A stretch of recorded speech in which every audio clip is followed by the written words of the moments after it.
লাটুর ঘর বাড়ি। শীর্ষেন্দু মুখোপাধ্যায়। লাটু নস্কর মোটেই তেজালো লোক নয়।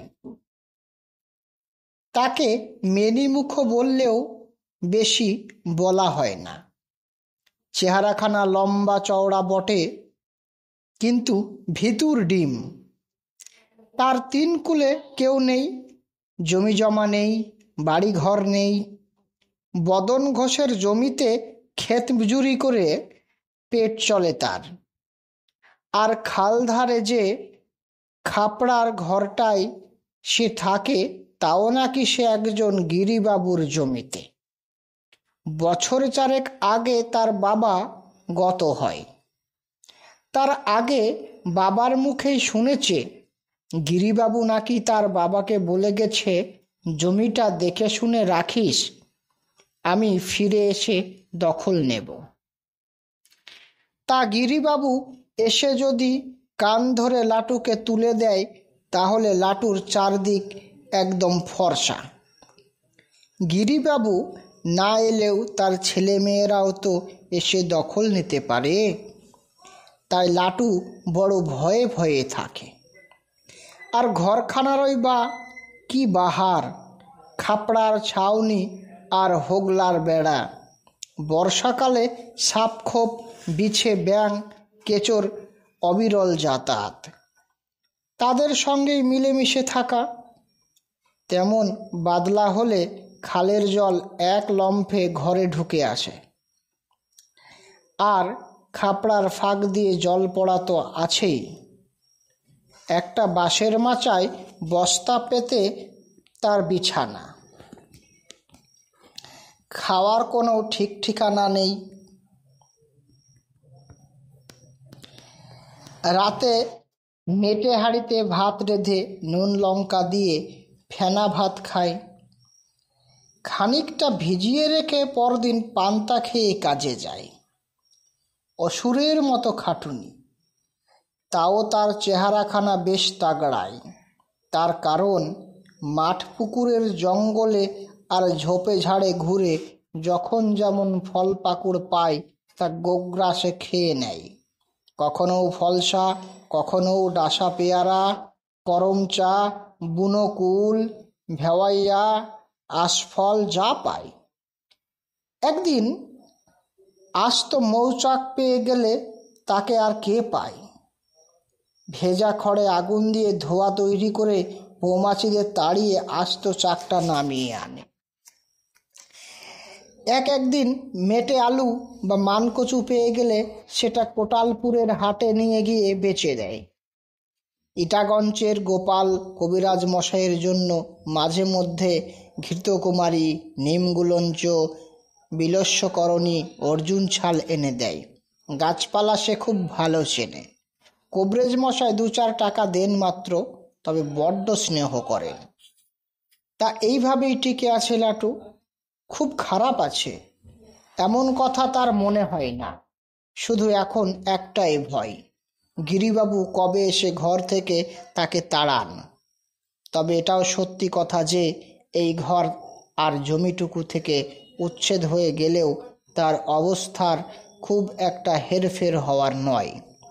তখন হয়তো হাটখোলার চালার নিচে বা কারো গোয়াল ঘরে নিদেন গাছতলায় গিয়ে জুটতে হবে। তার মতো মনীষীর আর এর চেয়ে বেশি কী বা হবে। কানু মণ্ডলের স্যাঙাত চিকুর ম্যালেরিয়া। তাই কানু এসে লাটুকে ধরল। বড়খালে তার সঙ্গে নৌকায় মাছ ধরতে যেতে। লাটুর আপত্তি নেই, সে সব কাজেই রাজি। সারা রাত বৃষ্টি, নৌকো খানিক বেয়ে খানিক ঠেলে খাল তোলপাড় করে কানু মাছ ধরল। মন্দ নয়। 2টো মাঝারি বোয়াল, কিছু পাঙাশ, মৃগেলের বাচ্চা আর চুনো মাছ মিলে 4-5 কিলো হবে। কানু হিসেবি লোক। লাটুকে একখানা বোয়াল আর কিছু চুনোপুটি দিয়ে বিদায় করল। অবশ্যই তাতে লাটুর তেমন আপত্তি হলো না। তার কিছু হলেই হয়। ভোরবেলা ঘাটে নেমেই সোজা আশুপালের বাড়ি গিয়ে পালগিন্নিকে মাছ গোছালো সে। 20টা 20টা টাকা পেল। তার মনে হলো এই তো যথেষ্ট। বাড়ি এসে ঘরের ঝাপটা খুলতে যাচ্ছিল, পিছন থেকে কে যেন সাড়া দিল। বলি, গয়েশ নস্কর বাড়ি আছে? লাটু ফিরে দেখে ছাতা হাতে এক আধবুড়ো বাবু মতো লোক দাঁড়িয়ে আছে। এ বাড়িতে এমন মানুষের আসার কথা নয়। সে বলল, আগে গয়েশ নস্কর আমার বাবা, তিনি তো গত হয়েছেন, তা 3-4 বছর হলো বোধ হয়। ও, তা এখানে তুমিই থাকো বুঝি? যে আজ্ঞে, আমি হলুম গে লাটু নস্কর। লোকটার পরনে একটা কালো পাতলুন, গায়ে হাফ হাতা সাদা শার্ট। বলল, হ্যাঁ বাবা, বলেছিল বটে, এ জমির দেখভাল করার জন্য যাকে বহাল করে গিয়েছিল সেই গয়েশ নস্করের একটা কচি ছেলেও আছে। আমি হলুম গিরি নায়েকের ছেলে যদু নায়েক। বুঝলে কিছু? বুকটা একটু ধক করে উঠল লাটুর। না বুঝবার কথাও তো নয়, বৃত্তান্ত তো জানাই। গিরিবাবুর জমির দখল নিতে তার ছেলে এসে গেছে। লাটু ঘাড় কাত করে বলল, যে আজ্ঞে, বুঝেছি, তা আমাকে কবে ভিটে ছাড়তে হবে? লোকটা একটু চিন্তিতভাবে তার মুখের দিকে চেয়েছিল। বলল, এখানে কতটা জমি আছে বলো তো? লাটু মাথা চুলকে বলে, আজ্ঞে, কাঠার হিসেব তো ঠিক জানা নেই, তবে উত্তরে ওই যে কাঁঠাল গাছটা দেখছেন, এখান থেকে দক্ষিণের খালধার পর্যন্ত, আর পূবের ওই বাঁশঝাড়টা থেকে পশ্চিমের কাছে মিয়ার বাড়ির কাঁটাতারের বেড়া অবধি। তাহলে তো বেশ অনেকটাই জমি, কি বলো হে? তা মন্দ নয়, আমার আন্দাজ 2 বিঘে হবে। জমিটা চারিদিকে তাকিয়ে ভালো করে দেখল যদু নায়েক। তারপর তার দিকে চেয়ে বলল, তা জমিটি খামোখা পড়ে আছে কেন? একটু চাষবাস করতে পারলে না? আজ্ঞে, আমি অন্যের জমিতে খাটতে যাই তো, তাই আর ফাঁক পাই না। তারপর ধরুন, আমার হাল গরু নেই, চাষের পয়সা নেই, গিরিবাবু এলেই জমি ছেড়ে দিতে হবে বলে বাবা বুঝিয়ে গেছে, তাই আর হাঙ্গামা করিনি। তা আমাকে কি আজই উঠে যেতে হবে? কেন, তুমি কি আরও সময় চাও? লাটু মাথা নেড়ে বলে, আজ্ঞে না, সময় নিয়েই বা হবে কি? আমার তো গৃহস্থালী নেই, জিনিসপত্রও নেই। আজ বললে আজই বেরিয়ে পড়ব। যদু নায়েক গম্ভীর হয়ে বলল, তা বাবু, আপনি কি এখন গায়েই থাকবেন? ভাবছি, হেতালডুবিতে আমাদের খানিকটা চাষের জমিও আছে, বহুকাল আদায় ওসুল হয় না। যে আজ্ঞে, 12 বিঘে জমি। পরশুরাম হেলা চাষ করে, আপনার বাবার আমলের বর্গা। পরশুরাম খুব চেটিয়া লোক। হ্যাঁ, তাই ভাবছি, গায়ে আমাদের এত কিছু থাকতে গঞ্জ শহরে পচে মরি কেন? ও জায়গা আমাদের সয় না। যে আজ্ঞে, তা আমার তো বাধা ছাধার কিছুই নেই, সামান্যই জিনিস, বেরিয়ে গেলেই হয়। তুমি তো আচ্ছা লোক হে বাপু। একজন উটকো লোক এসে বলল, আমি গিরিবাবুর ছেলে, এ জমি আমার, আর অমনি তুমি ভিটে ছেড়ে চলে যেতে পা বাড়িয়েছ। লাটু খুব ভাবনায় পড়ে গেল। তাই তো, সে না চিনে গিরিবাবুকে, না জেনে তার ছেলেকে, এ জমির দলিল দস্তাবেজ কোথায় তাও সে জানে না। শুধু তার বাবা বলেছিল, এ হলো গিরিবাবুর জমি, একদিন ছেড়ে দিতে হবে। মাথা টাথা চুলকে লাটু বলে, আজ্ঞে, সে কথা ঠিক, তবে বাবু, মানুষেরা তো আর ভুল কথা বলেন না। তুমি তো দেখছি মানুষ বড় জব্বর চিনেছ। বাবুদের বুদ্ধি বেশি বলে তারা বদমাইশিও খুব মাথা খাটিয়ে করে। বাবু, তাহলে কি আপনি গিরিবাবুর বেটা নন? হলেই বা, প্রমাণ ছাড়া আমাকে জমি ছেড়ে দিতে যাবে কেন শুনি? লাটু শুকনো মুখে বলে, আগে ধরা ছাড়ার কথাই তো উঠে না। জমি যে মোটেই আমার নয় মশাই। দখলই সত্য বলে একটা কথা আছে জানো। জমি যখন যার দখলে থাকে তখন তাকে পট করে উচ্ছেদ করা যায় না। লাটু বলে, আমি কি আইনের মারপ্যাচ জানি বাবু? হুড়ো দিলেই আমরা ভয় খেয়ে যাই। নিজের জমি রাখতে পারে না কতজন, আর এ তো পরের জমি। পেটে বিদ্য আর মগজে বুদ্ধি না থাকলে ওরকমই হয়। লাটু হেসে মাথা নেড়ে বলে, আজ্ঞে, ও বড় জব্বর কথা। আমি কি আর মনীষীর মধ্যে পড়ি? তা বাপু, তোমার চলে কিসে? ঘর ধরের যা লক্ষ্মী ছাড়া দশা দেখছি, তাতে তো মনে হয় তোমার নুন আনতে পান্তা ফুরোয়। লাটু একটা শ্বাস ছেড়ে বলে, সে তো ঠিক কথা বাবু, তবে কি না এভাবেই তো এতটা বয়স অবধি কেটে গেল। বলি, তোমার বয়স কত? বছর 20-22 হবে বোধ হয়। 2-4 বছর এদিক ওদিকও হতে পারে। তা বেশ কথা। এখন এ ঘর যদি ছেড়ে দাও তাহলে যাবে কোথায়? বলি, যাওয়ার কোনো জায়গা আছে? লাটু একগাল হেসে বলে, তা 2-একটা খোঁজ যে নেই তা নয়। একজনের গোয়ালে একটু থাকার বন্দোবস্ত করে নেওয়া যাবে, নইলে শেষ অবধি গাছতলা তো আছেই।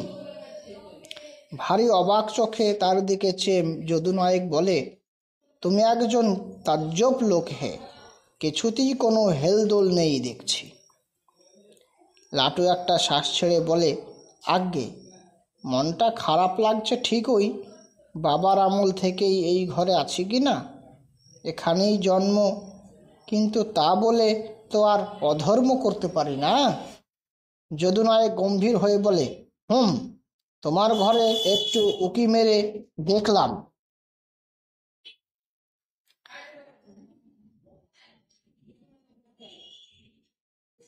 তুমি সত্যিকারের দিগম্বর মানুষ, বিষয় বুদ্ধিতে লবডঙ্কা।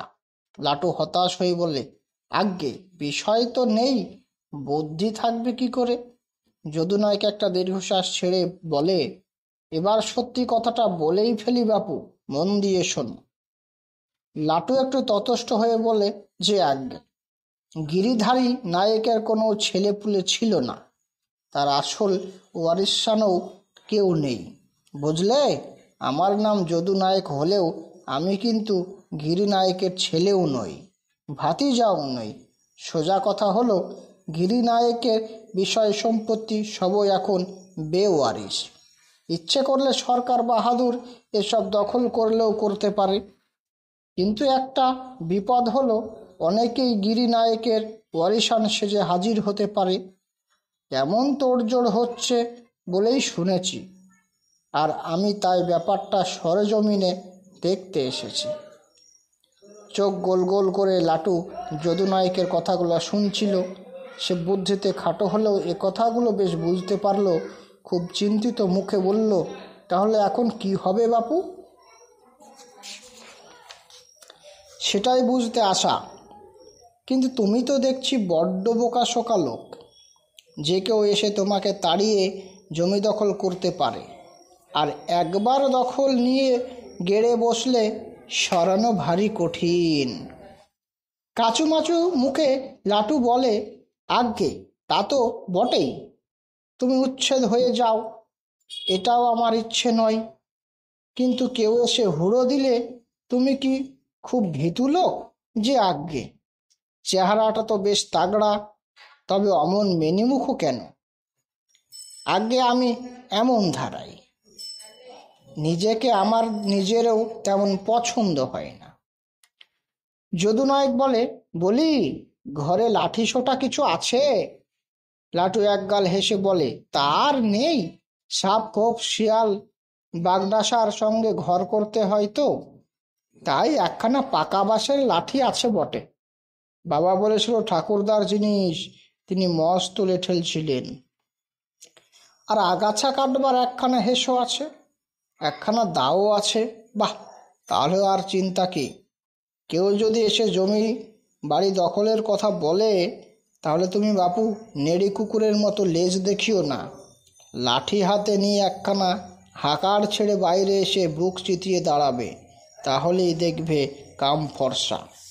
লাটু মিটমিট করে চেয়ে বলল, সে কি আমি পারবো? আস্পর্ধা হয়ে যাবে না? তাহলে বাপু তোমার পাততাড়ি গোটানোই ভালো। তোমার দ্বারা এ কাজ হওয়ার নয়। ভগবান তোমাকে একখানা দিব্যি লম্বা চওড়া শরীর দিয়েছেন। এ জিনিস কজনের আছে বলো তো? তা ভগবান যখন দিয়েছেন তখন তার একটা দাম তো দিতে হয় বাপু। এরকম একখানা ডাকাতে চেহারা নিয়ে ভেড়ার মতো হাবভাব করলে যে স্বয়ং ভগবানও খুশি হবেন না। যা ভালো বোঝো বাপু তাই করো। আমার যা বলার বলেছি, এখন তোমার কপাল। যদুনায়ক চলে যাওয়ার পর অনেকক্ষণ বসে বসে ভাবল লাটু। যদুনায়কের কথাগুলো তার যেন ন্যায্য বলেই মনে হচ্ছে। ভগবান যখন চেহারাখানা দিয়েছেন তখন সেটা কাজে লাগানো মানে হয়নি। তবে তার বুকের জোর কম, সাহস মোটেই নেই। দিন ৩-৪ পরের কথা। লাটু কাজে বেরোবে বলে পান্তা খাচ্ছিল। এমন সময় বাইরে জনা কয়েক লোকের আগমন টের পেল সে। কারা যেন বাইরে নিজেদের মধ্যে কথা কইছে। লাটু শেষ দুটো গোগ্রাসে গিলে জল খেয়ে উঠে পড়ল। বাইরে বেরিয়ে দেখল জনচারেক মানুষ, ভদ্রলোকের মতোই চেহারা। সবচেয়ে বয়স্ক গুফো লোকটা তার দিকে কটমট করে তাকিয়ে বলল, তুই কে রে? এই জমিতে বেআইনি ঘর তুলে রয়েছিস যে বড়? লাটু অন্য সময় হলে ভয় খেয়ে গুটিয়ে যেত, মিউ মিউ করত। কিন্তু যদুনায়ক যেমন শিখিয়ে দিয়েছে সে তেমনটাই করল। হঠাৎ বুক টান করে দাঁড়িয়ে বলল, তাতে আপনার কি দরকার? আপনি কে? এ জমি আমাদের। 1 ঘন্টার মধ্যে জমি ছেড়ে পালা, নইলে পুলিশ এসে পিচ মোড়া করে বেঁধে নিয়ে যাবে। লাটু ঘরে ঢুকে পাকা বাঁশের লাঠি, লম্বা লাঠিটা হাতে করে বেরিয়ে এসে বাঘা গলায় বলল, এটা দেখেছ? সব কটাকে জমিতে পুঁতে ফেলবো। বেরো, বেরো। মাত্র 2 পা এগিয়ে গিয়েছিল লাটু, আর তাইতেই ভয় খেয়ে লোকগুলো এমন দুদ্দার পালালো যে লাটু হাসি চাপতে পারল না। এই কায়দায় যে ভালো কাজ হয় তা বুঝতে আর একটুও দেরি হলো না। আরও দিন 2-1 পর লাটু যখন খেতে কাজ করছিল তখন কালী সাকরার ছেলে বিশু দৌড়ে এসে তাকে খবর দিল, ও লাটু, কারা যেন তোর ঘর ভাঙছে, শিগগির যা। লাটুর আজকাল সঙ্গেই লাঠি গাছ থাকে। গাছের গায়ে ফেসান দিয়ে দাঁড় করানো ছিল। লাঠি গাছ নিয়ে সে কয়েক লম্ফে তার ঠেকে পৌঁছে দেখে 4-5 জন মনীষ লোক তার ঘরের অর্ধেক ভেঙে ফেলেছে। একজন মুরব্বির গোছের লোক কোমরে হাত দিয়ে দাঁড়ানো। লাটুর দোষ নেই, ঘরখানা গেলে তার কিছুই থাকে না। সুতরাং আগুপিছু চিন্তা তার মাথায় এলো না। সে সোজা লাঠি চালিয়ে 4 জন মনীষকে এমন ঘায়েল করলো যে তারা বাপরে মারে বলে দৌড়ে মুরব্বি লোকটা এই এই বলে চোখ পাকিয়ে তেড়ে আসতেই লাটু লাঠিটা আপসে বলল, জমি দখল করতে এসেছো? এ জমিতেই তোমাকে শুইয়ে দেব, বুঝলে? কেন? দেশে থানা পুলিশ নেই? গুন্ডামি করে পার পাবে ভেবেছ? গুন্ডামিটা কে করলো বলো তো বাবু? আমি না তুমি? কোন আইনে তুমি আমার ঘর ভেঙেছ? তোমার বাপের জমি? আমার দলিল আছে, আমারও আছে। এখন বিদেয়ী হও, আর কখনো যেন আমার জমির ত্রিসীমানায় না দেখি। লোকটা গায়েব হয়ে গেল। 2 দিন পর যদুনায়ক সকালবেলা এসে বলল, সাবাস, এটাই তো চেয়েছিলুম। এখন গতরে খেটে বাঁশ বাখারি ডালপালা দিয়ে জমিটি ঘিরে ফেলো। সীমানা থাকা দরকার, আর সেই সঙ্গে একজন পাহারাদারও যে চাই। সবচেয়ে ভালো পাহারাদার হলো বউ। একটা বউ নিয়ে এসো হে। লাটু লজ্জায় অধোবধন। যদুনায়ক বলল, গিরিনায়কের কাছে আমার কিছু টাকা দেনা ছিল, 1010, সুদ সমেত 15,000 হয়েছে। শোধ না দিতে পারায় মনস্তাপে ভুগেছি। টাকা তুমি রাখো। এও একরকম শোধ দেওয়াই হলো, কি বলো? লাটু হঠাৎ মুখ তুলে বলে, বাবু, আপনি আসলে ছদ্মবেশে ভগবান তো নন। ভগবান নন তো? তা কে জানে বাপু।